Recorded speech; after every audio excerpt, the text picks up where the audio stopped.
The 20th of May, 2025. Investigators stepped into Parliament and dropped a very spicy briefing. They exposed what many of us already suspected, but couldn't prove: the national lottery fraud.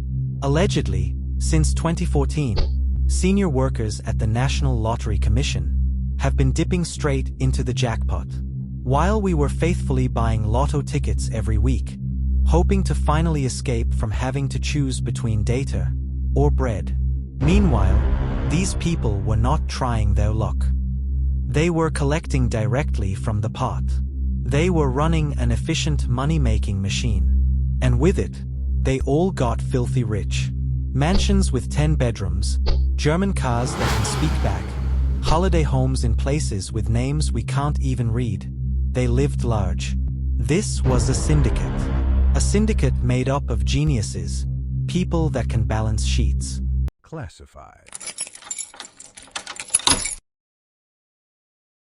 In a second of development in the world of the National Lottery, Ithuba, the lottery operator, is currently trying to locate the winner of this week's staggering 124 million rand Powerball jackpot. The 6th of August 2025. Someone scooped 124 million rands in the Powerball jackpot. The lotto operator went on to disclose that the winning ticket was bought via the Absa banking app. When most heard this, eyebrows were raised, and things started to get messy. Those with an eagle's eye and an elephant's memory pointed out something very suspicious. For the past 5 years, all victories came from FNB and Absa only. Apologies to my Capitec and Nedbank people, but probability is very slim. In 2022 alone, there were 11 wins via the FNB app and 4 via Absa. And shockingly, or not, between 2022 and August 2025, not one significant victory came from any other bank besides the two. So, maybe FNB and Absa are blessed by the lotto gods, and the rest of us are just funding someone's December holiday in Dubai. Interestingly, as per the regulations, lottery winners get to stay anonymous, with only basic info like the region published. When confirming the win, the lucky person must show up in person with a valid ID, but outside of that, the identity stays a secret. And that makes sense. Imagine you won 100 million rands. Even that one cousin you last saw at your 5th birthday party will slide into DMs with a business proposal. Plus, let's be real, SA is one big movie set. You'll become the star of every action scene. You'll need more bodyguards than the president himself. So, with the winners' identities kept secret if they want, the folks spotted a major loophole. Allegedly, billions were silently stolen from the pot, until the entire scheme got exposed. The 1st of December, 2020, lottery winning numbers 5, 6, 7, 8, 9, and the Powerball 10. As if the lotto was designed by someone who loves neat patterns, more than being ethical. That event had everyone scratching their heads, questioning if the whole lottery system was actually legit. As strange as it is, 20 people won the jackpot on that day, against all odds. The total jackpot was more than 100 million rands, and they each walked away with a 5.6 million. So, this is the deal. The operator uses something called a random number generator, a fancy software that vomits random numbers. It's built with algorithms and designed to react when a button is pressed, generating a random sequence. Now, imagine a so-called random number generator, giving you 5, 6, 7, 8, and 9. That's like finding missing car keys inside the fridge. Technically possible, but honestly speaking, what are the odds? Allegedly, it was all a scam. Fast forward, after the Special Investigating Unit's briefing, serious allegations have emerged, suggesting that insiders are manipulating lotto results to make sure certain people win, and not just once, but regularly. Thanks to the law allowing jackpot winners to stay anonymous, a huge loophole, one that's made many officials in the operating company seriously rich. And it gets juicier. There are some multiple winners, people who hit the jackpot several times. But because of the secrecy, getting the names is almost impossible, unless something changes. This got people talking, and many started looking at the report with an eye for detail. The findings suggest that the mess started in 2014. And this was the initial catch.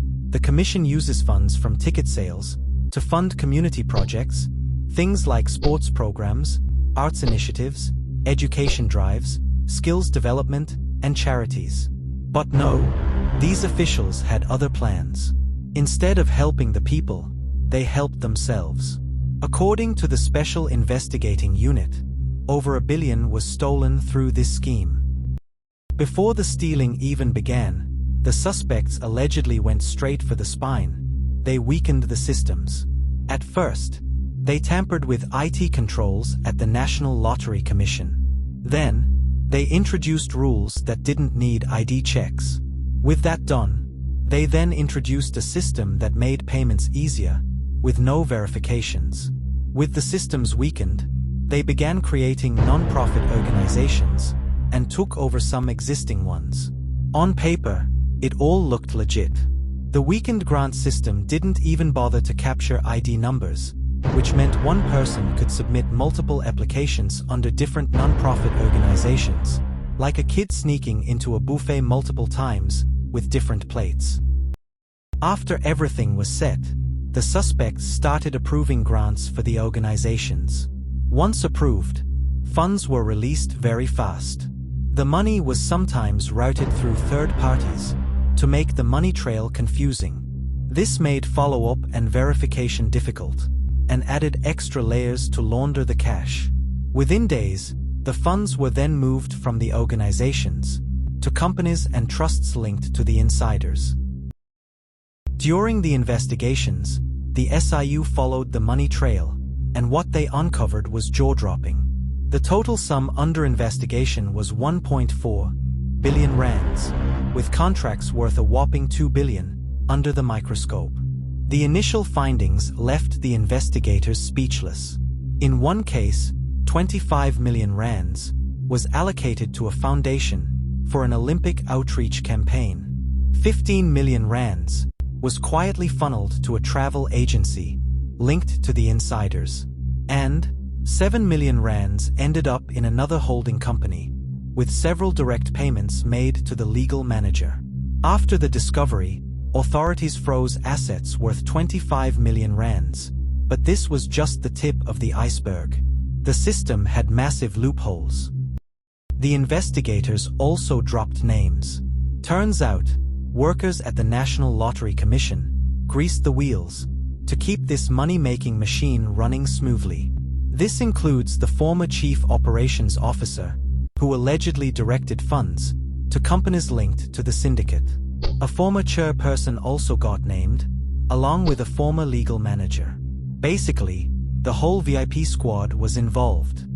Auditors, lawyers, and accountants were all in. It is this army of professionals that allowed the scheme to run at full throttle for so long. The briefing ignited serious chatter across the streets. Further investigations were launched, and trust me, there are many more skeletons still hiding in the cupboard. After years of eating silently, that money machine might finally be hitting the brakes. And what awaits the suspects? Populated prison cells, beds that look like they have been through World War III, food that even your dog would refuse, and not to forget, the infamous prison soap, patiently waiting to be dropped. We can all hope they get a taste of that luxury.